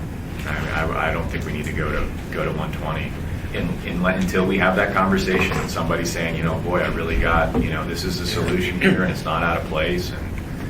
But I think otherwise we're just really theoretically debating 90 to 120, and it's a theoretical conversation right now. Greg, do you have any comments? I do. I was here and I had the opportunity to meet the Fangs for the first time, and we talked with them and I watched the public process that went through with them trying to get their project done. And rightly, there's some scrutiny to that, but if you're looking to produce a vibrant downtown, let's use downtown as an example, then you need to have some height to some of these buildings, and I'd hate to be able to limit the ability to develop something in an appropriate area. There's been a number of comments that people have made and have been made aware of about our project or our property on Cordova. That Cordova property, no matter what anybody would think, is not the appropriate site for a tall building, at least to the degree that people are suggesting that we would build there. There's not enough transit there. There's not enough walkability there. The ideal place would be someplace in the downtown or the midtown area if you're able to do that. So for us to sit here and say, let's limit that to 90, but if we want to go higher than that, then we'd have to come in front of a body or in front of a process and try and convince them that there would be a higher building that would be sustainable with the mixed-use component down below and create that vibrancy that we're talking about. I just think it's somewhat challenging. The CBD presently allows unlimited height for all those structures, so that the density is there. Other than the FAA. No, that's exactly right. So I forgot to mention that at that Cordova property, we are limited by the runway and the approach over there as well. So it's kind of spurious for people to make comments about what we would build there. Just a point of information. We developed this in 2008, 2009 in response to discussions with Widener about this site, about high-rise building on this site. Right. And I do not believe that this area has, FAA-related height restrictions that would limit high-rise They're from being adjacent built. to Merrill, and they Well, have I the same think clearly I'm sensing from members of the body that there's a move to potentially not leave it as unlimited. I think I haven't talked to Ernie, and he's one of the sponsors, but it sounds to me like there might be a willingness to negotiate here. Sounds like there's a gamut between 90 feet and unlimited. And so the question, I'm going to turn it back to Assembly members because I'm hoping to not drag this on forever. No, Comments? I couldn't agree more. I don't think it needs to be left unlimited. We need to put a limit. I don't have an issue with that. Okay, so my goal before we leave this meeting today is to try to see if we can have consensus among the committee members as to what that number should be. Bill? Yeah, I don't think you get out here by 11:30. No, If I start we're talking- going 12. We're going 12, it's okay. Sitting here just, it's an exercise in complete frustration. But I think the issue, as far as the 90 to 120, that one seems easy to me. We have people like Tom and stuff who are experts in this area who look at things far broader and in far more detail than we do at the assembly at the policy level. And we hire experts at the city to look at the future and look at density issues and look at the shadow. And they've come up with a recommendation of 90, which is based on those factors. Unless I see something that says that is going to cause the end of the world and all development to stop, I don't see why we wouldn't go with the people that we pay to be the experts to come up with these plans. So to me, I haven't heard any arguments that say that development is going to be stalled or Anchorage is going to fall apart and not develop if we stick with 90, which is the plan. And that goes for a lot of the things that are in this plan. We have this, time is the enemy on this thing.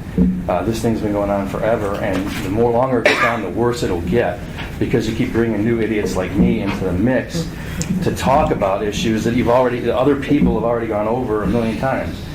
I was fine being on this committee when I thought the goal was to delay the implementation of Title 21 for that year so that we could work on the unintended consequences that we were seeing from the new Title 21. And that made sense, and I thought we were working towards that, and the give and take at this committee seemed to make sense, and that kind of resulted in 049 with some of those tweaks to the system, and then try to improve it before it took effect. What I see now is an effort to basically start addressing the intended consequences of Title 21. The things that were put into place, whether you agree with them or not, for a specific reason, to limit heights or to, keep certain design standards. And those are policy decisions. But it seems to me that we're better off just pushing through the damn Title 21. If we have to adjust it, adjust it. But if we start changing Title 21 in this forum, which has very limited public, I get all kind of emails from people wondering about the public process at this committee. I think because the meetings are held here as opposed to City Hall, we don't get people at these meetings. They think it's basically just the developers swaying the assembly to do, and I can see why they would think that, because that's what it appears to be. At least my time on this committee has been, we started with Title 21, we've had complaints about it, we've reacted to those complaints. We have the planning department, which is basically pitted in the position of trying to represent the public, sort of. I don't think that's a good idea.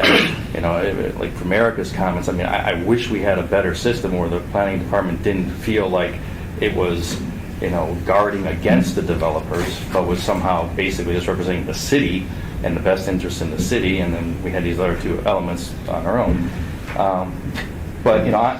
And I think this 059 is a good example of some of the problems, because we were working on 049, we had the storage elements, all these things took damn ever even to get to, and now we come up with this, and it pushes off 049 again. So, we're causing delays within this committee. I don't know if that answered your question, but at least I got it off my chest, which was not. Well, I was going to say, and I actually will take exception to it, because this actually came, and I'm sure Ernie can talk to it, this 059 was 15 months essentially or 18 months in the coming, because it came from the public. It came from the Live, Work, Play group, and that was a public body that was trying to be cooperative with the assembly and other groups in order to get Title 21 implemented and economic development implemented. So this was a product of a public work group. And Ernie can talk to it better. So to me, I see what happened, and my frustration is when we talk about storage in this committee in January, and 6 months later it's still not through P&Z. I don't think it's a problem of 059. 059 just came to being. Again, planning and zoning delayed it because they felt like they didn't have as much information about the issues within it, but they felt confident in order to work forward with 059. So I think blaming the delay of 049 because of this one, I just don't. They've had the other one for quite a while, or the other issue for quite a while. So, Ernie, I'll go to you. Okay. Well, we're going to have this collaboration. Let's go for it. I wouldn't call Live, Work, and Play a public dialogue. It's a private dialogue. It's invited members, basically, that are part of that group. It's their own select committees. I think it's a valuable group, but saying it's somehow a public process, I think, is mistaken. Okay, if I can just jump in here, It is a private group through AEDC, and it was created to try and help figure out how to move the city forward a little bit. And quite frankly, from my standpoint, 059 is a result of the exceptional delays and lack of the ability for this. If the assembly is the body that I want to bitch at, I guess I'm bitching at the assembly. Nothing's getting done. There's things going, the development community is working with the staff on a case-by-case basis as we all really test now something that should have been done in the process, but now they're paying money, the developers are paying money to test these requirements and finding glitches. And we are literally 8 to 10 months. And, I would have felt very comfortable telling Greg to go ahead and start spending money on final design and try and break ground on City View 2 this year in the fall. But even risking the rezone, because I think the rezone will be approved, I would have thought it would have been a good bet. But when there are multiple pieces of the design standards in that have to be changed, and we come back, I asked Jerry what the status is, and he goes, well, I'll have to check and see what the status is, and 4 months ago, we brought up the same issue and said, when's this stuff going to happen? And now it's 4 months, and it can't happen for at least another month. There's literally projects sitting here waiting to go that I think are good projects, and it's really out of frustration that Live Work Play finally said, this is BS. We need to get to the assembly. We gave our presentation, and I think some of the assembly members felt that somehow we just have to get this stuff moved. And if the other stuff is going to continue to take time, let's at least get the logjam out of the way. There's not going to be 400 developers racing to Anchorage, Alaska to spend their money. So it's not a huge risk that there's going to be all this crap built everywhere. Let's at least open the door a little bit, let them stick their foot in, and take the time to do the changes. And the changes, except for maybe storage and a few other things as recommendations from staff, are really reflective of what the staff and the development community has worked on to try and resolve these problems. So, I don't have a problem with 049, but I don't believe it's going to get done in the next month or two either. It's going to go back to P&Z. There's going to be more public discussion. Then there's going to be a new mayor. The assembly is going to have whatever things in front of it it's going to have. And, all of a sudden we've blown next construction season too. Because you got to have enough lead time to feel comfortable to spend your several $100,000 or $1 million in the case of Country Lanes to actually do the design to go through the process so you can get it in for permit. It doesn't happen like that, and that's what we're protecting against. So I'm going to pull this back, and I'm not asking members if you're going to vote for or against this ordinance. What I'm trying to resolve is potential conflicts between the public, the planning department, PNC's recommendations, and this ordinance's initial recommendations. And right now I'm honing in assembly members on the height restrictions in 4A or potential. So Bill's recommending 90 feet. Any discussion, comments, Jennifer? And the reason I said as far as the 4A map is, my concern is it is a new zoning district, and I'm concerned like Tyler. I want to see it used. I'm a big proponent of mixed use. So where I fully appreciate both, and I wouldn't call this a fully nuclear option, but it's kind of throwing the door open. I'm supportive of that. With the R4A, we're really talking semantics, and we're back into the weeds that we've been into for 8 years. And I'm fine leaving it with 90.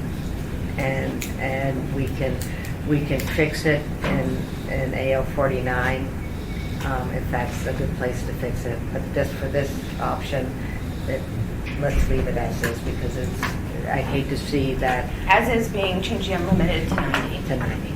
Okay, Ernie, comments? Yeah. Well, I said I was going to have comments, so I may drift on you a little bit here as well. Drift away. But, and I was going to make a clarification. You're right, Bill. This the Live Work Play Housing Group, that was not a public process. It was a committee put together. Been meeting for 18 months. I've attended probably 90% of those meetings. And as I sit there, I just listened to the frustration. I went from seeing Tim Potter, where he was making every effort to work under the Title 21, old Title 21 in the rewrite, to move projects, and I heard him start out very positive about it. I'm going to be able to do this. I know I can make it work, until I finally got to the point in a meeting where he was to the point of frustration where he said, I just can't. We've got too many issues here, too many formulas. We've got to do something. That group did a number of surveys. I'm amazed at the time and effort that went into it, but the product that they delivered, I believe in. We've got a housing issue. We've got people that want to live in downtown. I mean, if we're going to do high rises, let's do them downtown. That's where people want to live. I don't have a problem with that. I've got a frustration with the fact that we haven't done our job. And I'm frustrated with the fact that we got a lot of really good people involved in here, and I'm talking about staff. But you get to the point where you feel like you're constantly being beat up on, and I understand that. But I also understand when we're talking about going to a community council, I don't want to go there feeling that I'm there supporting the developers and not supporting the community. And the reality is our job is to support both sides. I mean, we're a team, and we got an obligation to take care of everybody here. So to me, I'm fine with 90 feet at this point in time. I'm baffled by the fact that we're sitting here having a discussion about 49, because what I hear is, well, everything in 49 pretty well works with this. We're just really defining what you've got in there. So I guess I don't really understand the problem of holding this up to wait for 49. It would appear that there's not going to be any huge issues in there. But my frustration, honestly, is with us as a community, and I'm talking about the community of Alaska. Ladies and gentlemen, there's 700,000 of us in this state. We need to do everything that we can to grow the population. We don't have a shortage of land. We got a shortage of people.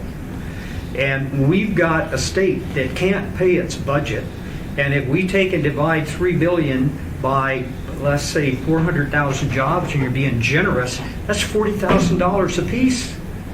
We've got to grow the population. We've got to provide housing. We have just got to get this thing worked out. We need to make an obligation to get this land use map done. We need to do our job. And as a community, we need to be willing to step up and pay taxes if that's what we need to do to provide the infrastructure to help. That's part of what kills our projects here. Things that Widener would be having to pay for here, communities are doing in Washington. They're building the access. They're rebuilding roads. What is necessary to be able to do this? And we as a community, it's like, no, let's not even talk about that. If we can't get a grant from the state of Alaska, we'll just kind of let it go. And in my time here on this body, West Park, my district, every development that happened there, and it's done in phases, everyone, the first phase protested the second phase, and the second phase protested the third phase. Wait a minute, we're here, we don't want traffic. And I had an incredible opportunity at a meeting where they put them all together over the Peterson Development Group, and well, I'm telling you, the room was full, and everybody was like absolutely adamant about, no, don't let that happen. And I got to make the final closing comment on that one, and I stood up and I said, number one, I'm truly surprised about the fact about where did all you people come from? I was here in 1961. There was no West Park. I'm looking at homes that didn't even exist. But I thrive in the fact that it's happening. It's making this a vibrant community. We've got 300,000 people here, and we've got something that nobody else in the state of Alaska's got. We are going to be the metropolis for this state. It's not going anyplace else. And we've got to be looking out ahead and start to make accommodations for this. We've got to do our job so when developers come in, we're ready for them. From the time that when I was the chair of AEDC, and I've either had the fortune or the misfortune of chairing all of these from the chamber to AEDC, just go down the list. And the thing we were always fighting there, we were trying to get people to come to the airport and come in and do development. When UPS does that, they make a decision and they want to do something in 120 days. All we can offer them is peaked. And you're saying, come on, state, you've got all of this money. Go out there and get this land ready. Put in the roads, put in the water, put in the sewer. Have pads for people to build on. And we chose not to do that. We've never been willing to invest in our own future. And until we are willing to step up and do that, we're going to continue to fight this battle. So we really got to grow up. We want a public transit system that works. It's never going to work till we've got density of population and people to ride the bus. So, I'm ready to bring this. I'm ready to act on it. You're okay with 90 feet?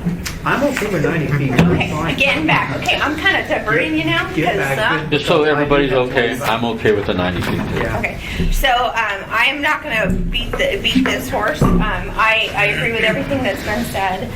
The only thing I'll say, when I said Live Work Play was a public group, I just meant they weren't elected. It wasn't like planning and zoning or the assembly. It's members from the community that have gotten together that have an interest in economic development. Pete? Well, it's obvious the unlimited is not going to fly. And 90 feet, that's fine with me. I don't have a problem with that. But I do think we should have to figure out some way to give Jerry some more staff so they can get the map out as soon as possible. Because that seems to be the thing that's holding. Well, it things up. is. It's a process. It is the most critical thing in the future of this community right now, to know what it's doing so it can target improvements and money and that. Bill Evans has said it a few times, you got to spend money to make money. That's correct. I'm telling you that if we do the planning right, that's where you make the money. Okay, You can Bill? actually make money. You're up. Regarding the timing, one of the biggest problems we have is that this committee meets once a month at best. Oh, it's going to become more and more. I think if you're really serious about this process, you almost have to meet once a week, because the way this is going, we are responsible for the delay and all this. Yep. And so, No, I 100% agree. Let's get this one out of the way, and then we'll focus on the future next. So I would like a motion to come from the committee to support an amendment to change that in R4 to 90 feet, if somebody's willing to make it. I'm going to make that motion. Are we changing the version from the P and Z From that's coming unlimited out, to 90 or the version you're talking about? Actually, We haven't- if I understand what you're That's the saying, original all you're one. doing is addressing the fact that on the 23rd, I will do an amendment to this, doing a limit of 90. Yeah, and we're talking about the R4 district. Right. There's a couple of places in here where it's limited. I think on page 3 and Yes. page 10, the discussion we had regarding R4, changing it from unlimited to 90 feet. R4A. Yeah, R4A. You know exactly what I meant. Yeah, R4A. So, Pete made the motion. Ernie, did you second? Yeah, I'm fine with that. Okay, members of the assembly. I want to be able to report that. So, Bill? Yeah, I support making that amendment. Okay. Jennifer? Ernie? Yes. Me? I'm yes. Yep. You still haven't addressed the RO and the B3 with respect to height. No, I haven't. Okay, so that will be an amendment that we can positively affirm the committee supports. Now, does anyone want to offer amendments for the R3 or RO? R3 is not in here. R3. What did you just say? B3. Oh, B3. B3 and RO. I personally don't want to deal with that one at this moment. I think that one, if we're going to deal with it, should be on the assembly floor, but maybe not. If I'm not passionate about changing those at this point. Okay.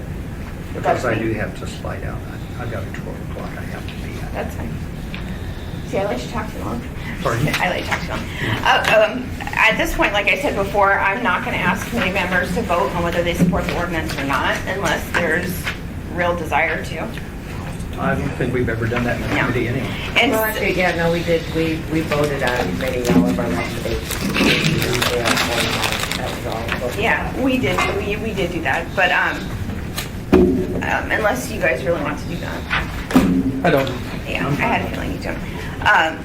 Yes, Tim. I just have one last thing before Ernie leaves. Yes. You know, I want everybody to recognize that Jerry has a little bit of a handicap because he works for an administration that does not necessarily want to fund additional money for the planning department. So it really is incumbent upon the assembly, if you're going to move this forward, or do a deal with the new mayor as he comes in, which is an opportunity as I see it. So, I mean, we are 1/3 of the planning department that was here in 1981 when I arrived. Everybody should recognize that, and this department is where you can actually lead to the future benefits of putting your money in the right place. So I really would like to press the assembly to take some action to drag some numbers out of Jerry clandestinely if necessary and get the money available and personnel to get the work done. Thanks. And my response to you on that is, I understand, duly noted, and it sounds to me like Jerry is already talking to the individual that would come from the administration down. Yeah, that's administration. Which is really the way it should. Yeah. You made a very valid point of that, so. So the next topic coming before us, obviously P&Z is going to take up 49 next. Do you think we need to bring that back before? I don't think so. Okay. So our next order of business, I'm going to have to lean on Jennifer for a little bit of guidance as to how our direction. Well, actually, I think probably the next business is the land use map and getting I've seen drafts, variable drafts, but I think And I don't recall seeing it. if you're planning on having it out to the public in 2 months, there's no reason why the committee can't start looking at some drafts. Well, we're in the process of finalizing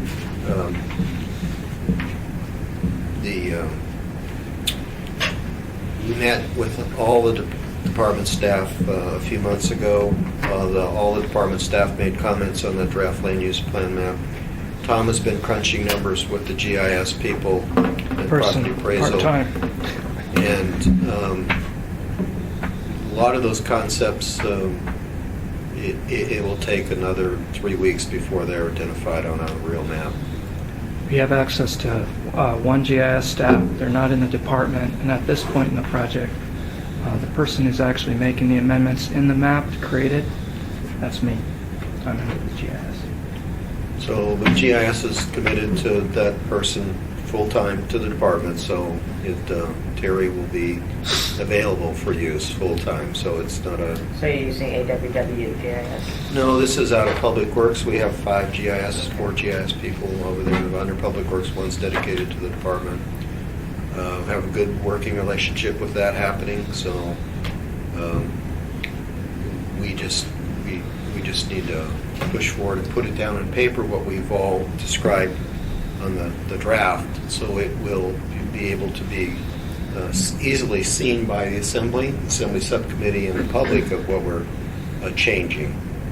The other thing that there has been a lot of commercial development in the last year or two, and it's time to bring in the commercial line and see what's working and what isn't working. All right, so for committee members, I was hoping to get one more meeting in before the administration changes, just in case some of the players change, just to kind of get a download of, but it doesn't sound like maybe if you're 3 weeks out before we could even potentially, would that be helpful? I mean, would we be able to glean an opportunity if we met in 2 weeks before the administration changed?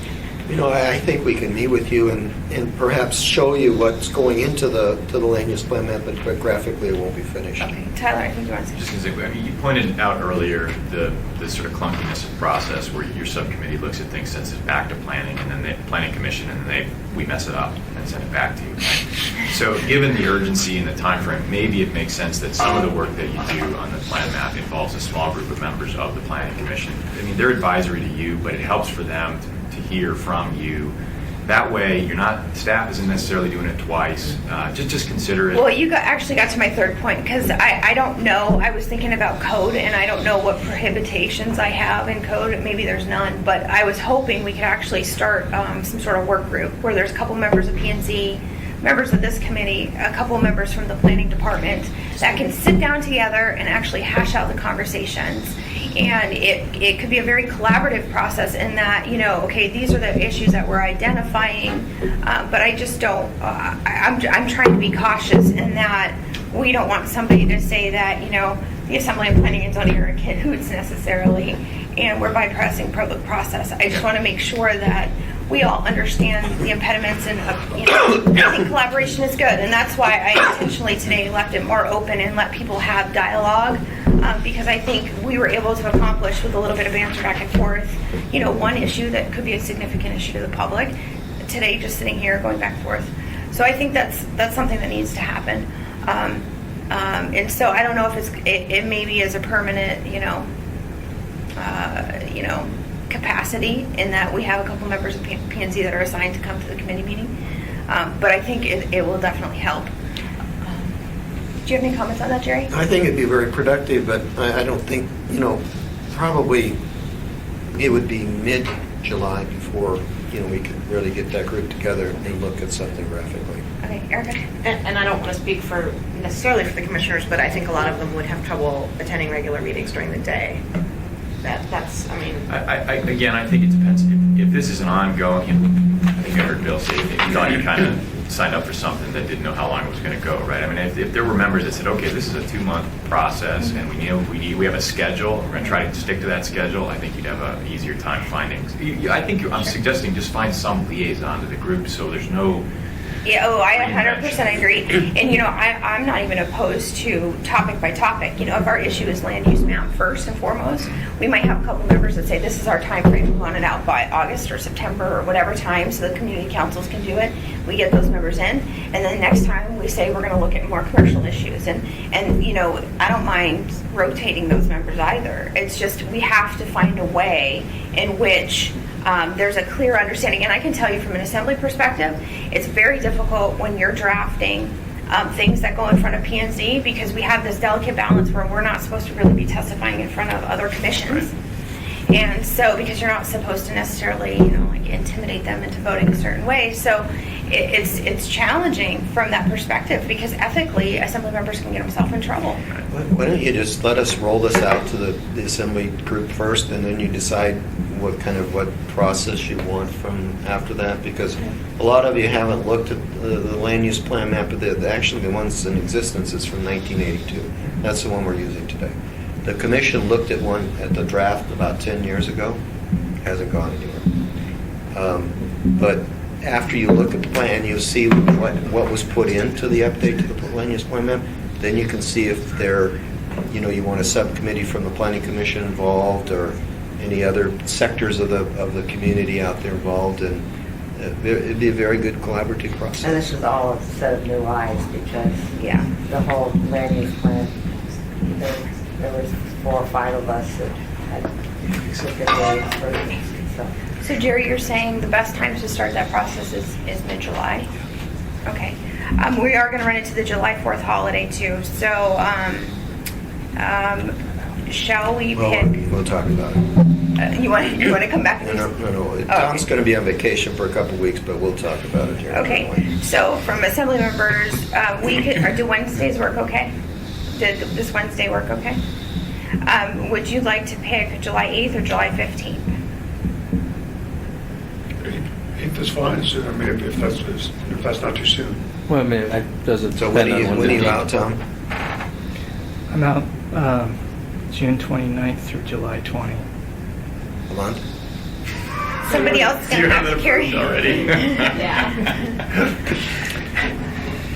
Sorry. Eric will be here though. That's a local Not on the 8th. That's how you Not have on a the whole 8th? month on now. Okay, so let's do July 15th because then at least Eric You're will be holding here. up the whole show, Tom. Jerry, I don't know if you're going to be here or not. Are you going to? Who knows? Okay. What, So does July 15th work? He's not talking. That's okay. Eric is here. You'll be there, right? I'll be here. We can give you got it. an overview, but to get into the nitty-gritty, we need Tom here. So, depends July on- 15th. July 15th. yeah. Okay. Well, I have every faith and confidence that you guys can debrief and give us at least a starting point for that meeting. So does 10 o'clock work okay, or would you rather have a lunchtime meeting? I don't anticipate this is going to be a 2-hour meeting. I expect 1 hour and that's it. Yes. So one opportunity that you do have in July is that as a follow-up to the industrial land supply analysis, Yep.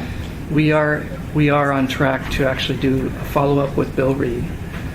Bill is preparing to come in July and provide the results of a follow-up study of which industrial sectors are the essential economic drivers in the economy.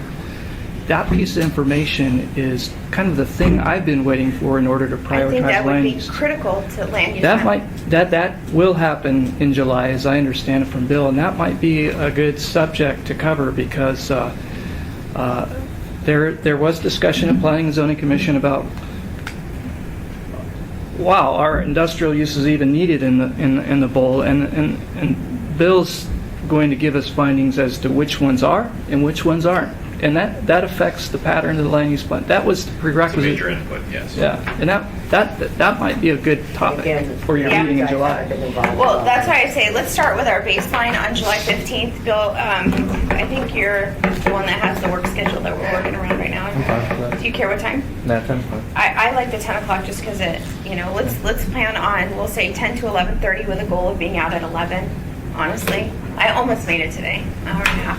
I want to keep these meetings succinct and more on point. When we have something that I know is going to be debatable, like the height, I think that's good to have it open like that, but we want to make sure we keep on point and we actually get something done each meeting. And I feel like even if we might not necessarily all agree on the ordinance, at least we got something done. And we want to keep it moving. The goal is not to stall, it's to move. But it's to have, now our opportunity is this is going to come back for us. And just like at PNZ, the public had an opportunity to testify. They will have an opportunity to testify. And again, at the assembly. And it's really important that we give them a product and signal our intent so they can testify to it. So that was my goal. Yes. May I ask a question? One other part of that ordinance that we worked on in our work in 049, and actually about 1/4 to 1/3 of my time in 2014 was to calibrate the floor area bonus system, which had problems. We worked with Widener, and by September reached the Planning and Zoning Commission, and then in response to City View 2, in our new ordinance 049, we made further amendments to Live Work Play recommends deleting the whole system. I don't know if they were aware of our latest changes to try and make it work. I'm wondering, my question is, does the process allow us to figure out a middle ground which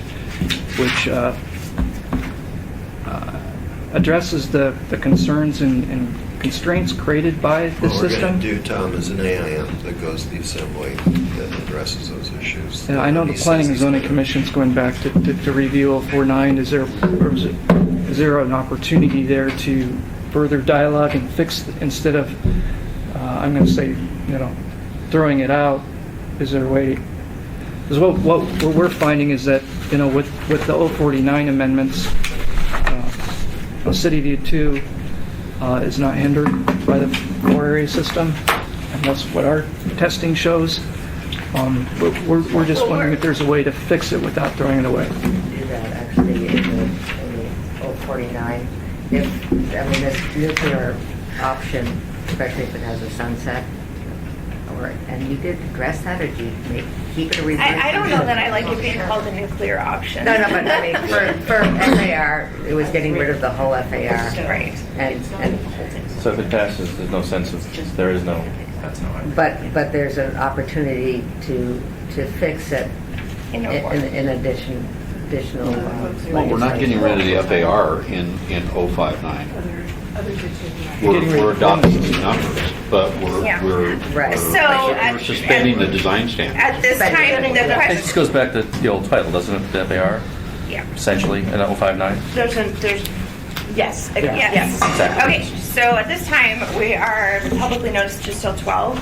So the question for assembly members is, do you want to have an additional meeting in the next week to discuss this FAR issue? I'm pretty comfortable with it. I think it's gonna, I think we can amend our other ordinance, and you can spend the time with planning and zoning on this. On 049. Yeah. Okay, so, But if 059, I might just maybe confused, if 059 passes, it eliminates the new Title 20, yeah, it goes back to the old Title 20, so Yeah. 049 doesn't make sense anymore. I mean, what would you be No. doing? You'd be amending what we just passed the week before?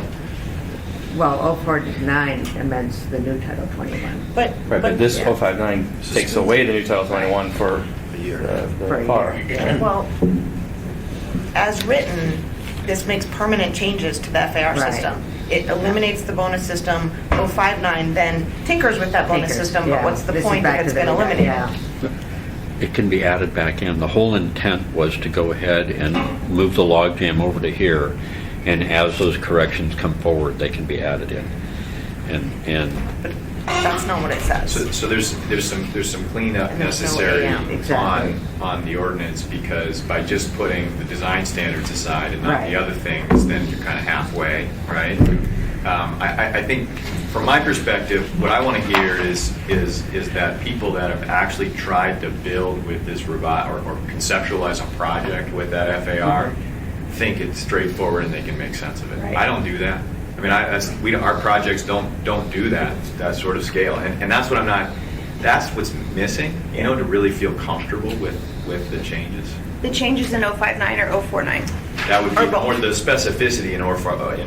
049. 059 just And says that- this is too much. It's Let's gone. just get rid of it. Yeah. Sure, and so P&Z passed 059, and they delayed 0549 to have more of these in-depth discussions. And to see what the will was related to 059, right? Was there sort of a stomach? So now, I agree, we have to all figure out what to do with things in the interim. If we fully believe 049 is coming through, well then what is your action truly on the 23rd? So they're waiting to see what we're going to do, essentially. Well, we're both looking at Yeah. each other, right? Well, and I'm ready to lead on this one. It's, leader, get out of the way. And I have to tell you, I will not be here and will not be calling in.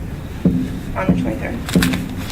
Amy, as the sponsor, there's no AM with this, and Mr. Potter, co-chair of the Live Work Play, has indicated that this was all intended kind of to be temporary, but only the design standards are sunsetted. So if you could put Well, together I think- some sort of I think AIM or Ernie was- AM that would express that intent, I think that would give some Clarity. Clear. And Ernie and I had briefly discussed an AM, so I'll follow back up with him because he was taking point on this one, to be honest.